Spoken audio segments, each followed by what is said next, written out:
Kolkata case ने पकड़वाया बड़ा रैकेट। सामने आए ऐसे नाम के हिल गई सीबीआई। उन्होंने डॉक्टर बेटी के साथ जो किया सुनकर आपका भी खून सूख जाएगा।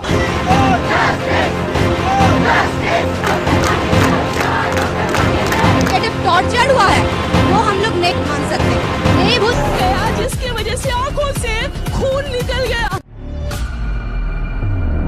अदालत में दरिंदे संजय रॉय के बयान से साफ हो गया है कि कोलकाता अस्पताल कांड में एक से ज्यादा लोग शामिल थे। दरिंदे संजय ने गलती से एक ऐसा बयान दे दिया है जिससे साफ हो गया है कि डॉक्टर बेटी के साथ हुए कांड में वो अकेला नहीं था।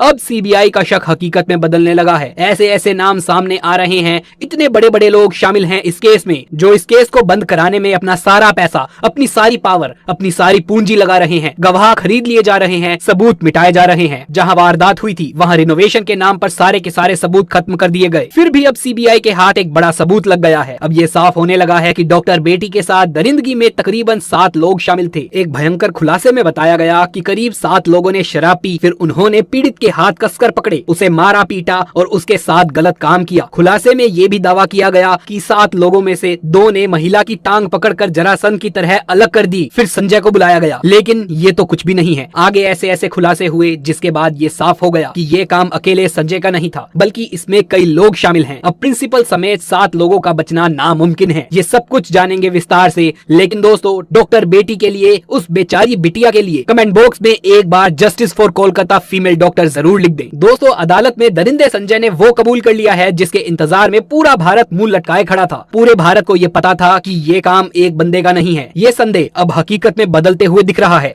इस बलात्कार कांड में कोई एक नहीं बल्कि तकरीबन 7 लोग शामिल हैं और सब कुछ पूरे तरीके से प्लान्ड है। इसी कारण से सीबीआई फुल एक्शन में आ गई है और कोलकाता के डॉक्टर बेटी केस में 7 आरोपियों का पॉलीग्राफ टेस्ट शुरू हो गया है। उधर सीबीआई के अनुसार बिना दरवाजे वाले सेमिनार हॉल में डॉक्टर बेटी के साथ जो हुआ, उस बिटिया की चीख किसी को सुनाई क्यों नहीं दी। अब सीबीआई ये जानने की कोशिश कर रही है कि अपराध को बिना किसी बाधा के कैसे अंजाम दिया गया। क्या कोई व्यक्ति हॉल के बाहर निगरानी कर रहा था? सीबीआई ये भी देख रही है कि सेमिनार हॉल से कोई चीख या फिर शोर क्यों नहीं सुनाई दिया बाहर किसी को।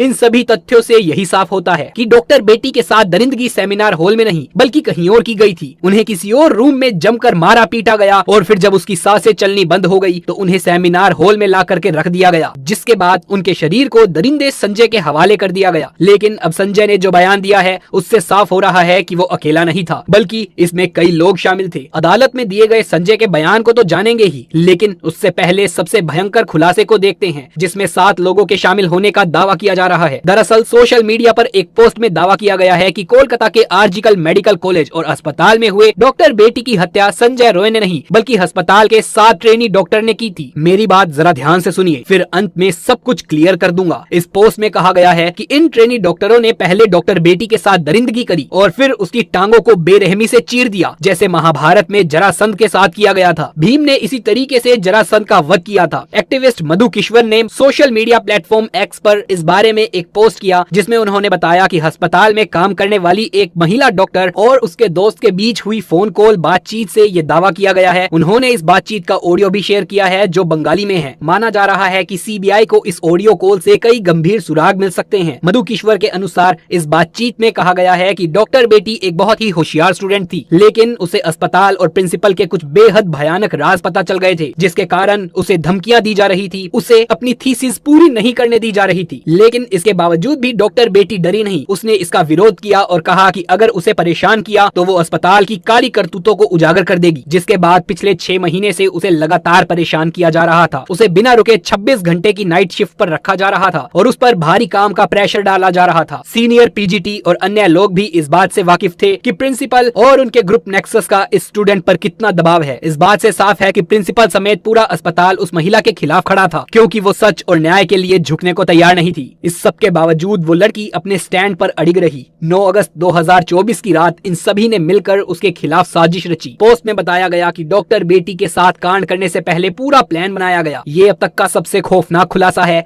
और सीबीआई इसी के आधार पर जांच आगे बढ़ा रही है। बातचीत में ये भी बताया गया कि पहले कई पीजीटी और सीनियर डॉक्टर सेमिनार रूम में आराम करते थे, लेकिन उस रात पीड़िता को अकेले वहां सोने के लिए कहा गया। कुछ स्टूडेंट्स ने अफवाह फैला दी कि कमरा निर्माण अधीन है और वहां कोई ना जा सके, जिसके बाद में सेमिनार हॉल में कोई भी नहीं गया। फोन पर बात कर रही अस्पताल के डॉक्टर ने दावा किया कि घटना से पहले 4 साथी स्टूडेंट्स ने पीड़िता के साथ सेमिनार रूम में डिनर किया था, जिसमें एक लड़की भी शामिल थी। ये चारों सीबीआई के रेडार पर हैं और इनका पॉलीग्राफ टेस्ट भी किया जा रहा है। लेकिन इसके बाद पीड़िता को सेमिनार रूम में अकेले सोने के लिए कहा गया। बातचीत में ये भी बताया गया कि करीब 7 लोगों का एक ग्रुप नीचे गया और शराब पी। फिर उन्होंने पीड़िता के हाथ कसकर पकड़े, उसे मारा पीटा और उसके साथ दरिंदगी की। इस वारदात में एक महिला इंटर्न ने भी मदद की। खुलासे में ये भी दावा किया गया है कि उसमें से 2 ने पीड़िता के पैर पकड़कर जरासंध की तरह अलग कर दिए, जिससे उसकी पेल्विक की हड्डियां टूट गई। उन्होंने उसकी कॉलर बोन को भी तोड़ दिया और फिर उसे उल्टा लेटाकर उसके ऊपर जूतों से रौंदा। फिर उसके सिर को इतने बुरे तरीके से कुचला गया कि उसकी खोपड़ी फट गई। इस तरह से 9 अगस्त की देर रात कोलकाता के आरजीकर मेडिकल कॉलेज में डॉक्टर बेटी के साथ दरिंदगी की गई। देखिए, अगर ये सभी बातें सच हैं, तो फिर सीबीआई को इन 7 लोगों के खिलाफ सबूत जरूर मिलेंगे और संजय के साथ इन 7 को भी कड़ी से कड़ी सजा मिलेगी। इसके बाद जब ये सभी लोग वारदात को अंजाम देकर सीढ़ियों से नीचे उतर रहे थे,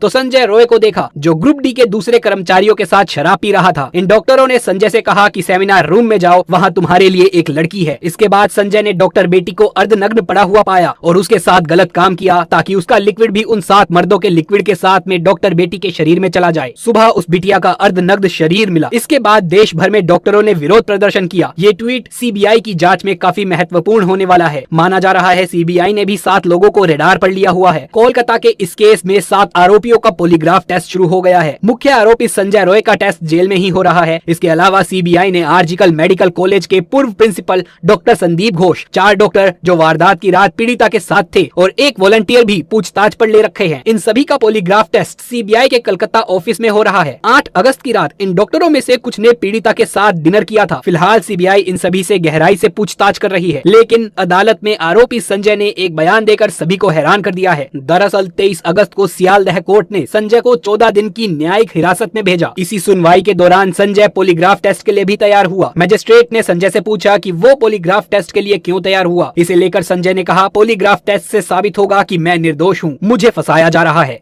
संजय के इस बयान ने बवाल खड़ा कर दिया है, क्योंकि वो खुद को निर्दोष बता रहा है। इसका मतलब साफ है कि इस कांड में कई लोग शामिल हैं। इसी कारण सीबीआई फुल एक्शन मोड में आ चुकी है। सीबीआई का मकसद इन कर्मचारियों के बयान को जांचना है, क्योंकि सीबीआई बाकी मेडिकल रिपोर्ट्स जैसे कि पीड़िता के शरीर से लिए गए बाकी सबूतों को सीधे तौर पर घटना से जोड़ने में नाकाम रही है। दोस्तों, आपको बता दें कि पुलिस इन्वेस्टिगेशन के दौरान जो कुछ भी सबूत छुपाए जा सकते थे, मिटाए जा सकते थे, वो सब किया गया।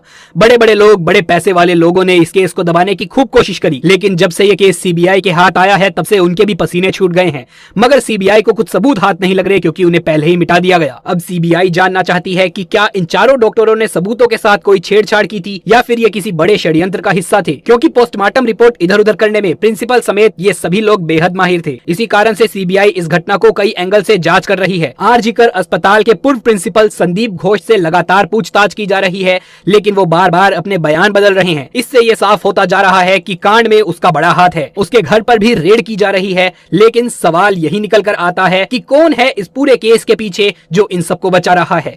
कौन है वो पावरफुल लोग जिनका नाम सामने नहीं आ रहा है और वो अंदर ही अंदर इन सबको बचा रहे हैं। इस केस में सीसीटीवी फुटेज की गहराई से जांच की जा रही है। अस्पताल के सेमिनार हॉल के दरवाजे की चिटकनी कुछ दिनों से टूटी हुई थी और ये बात सबको पता थी। इसी कारण जब डॉक्टर रात 2 से 3 बजे के बीच में हॉल में गई तो दरवाजा बंद नहीं कर पाए, लेकिन फिर भी किसी को कुछ पता नहीं चला कि अंदर क्या चल रहा है, या फिर सबने सब कुछ जानते हुए भी आंखें बंद कर ली। सीबीआई ये भी जानना चाहती है कि सेमिनार हॉल से कोई चीखो पुकार की आवाज बाहर क्यों नहीं आई।